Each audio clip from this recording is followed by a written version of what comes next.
Kapag ganito ang ulam, huwag mong kakalimutan magsaing ng madami. Kailangan lang natin ng gulay at syempre konting sahog. Ang tawag natin dito ay pakbet o pinakbet. Gumamit lang tayo ng 1/4 kilo ng karne dyan. Kailangan lang natin isang kutsa at antayin maging golden brown. Bawasan din natin yung mantika nito bago natin igisa. Ilagay na ang sibuyas bawang para sa kapitbahay mong aswang.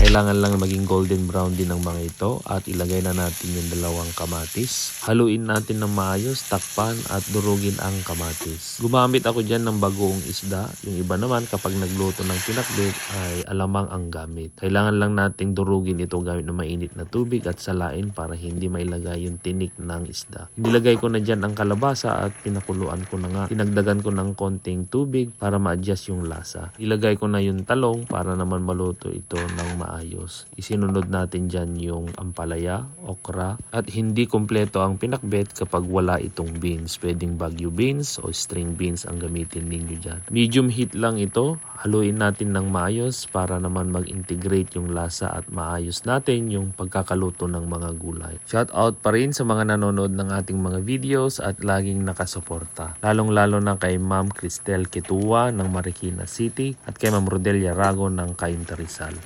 Maraming salamat. At ayan nga, ilang minuto lang ang pagkakaluto ng ating pinakbet at meron na tayong ulam. Paki-comment naman ang location mo para ma-shoutout kita sa susunod na video. Kung nagustuhan mo ito, paki-share na rin. Thank you!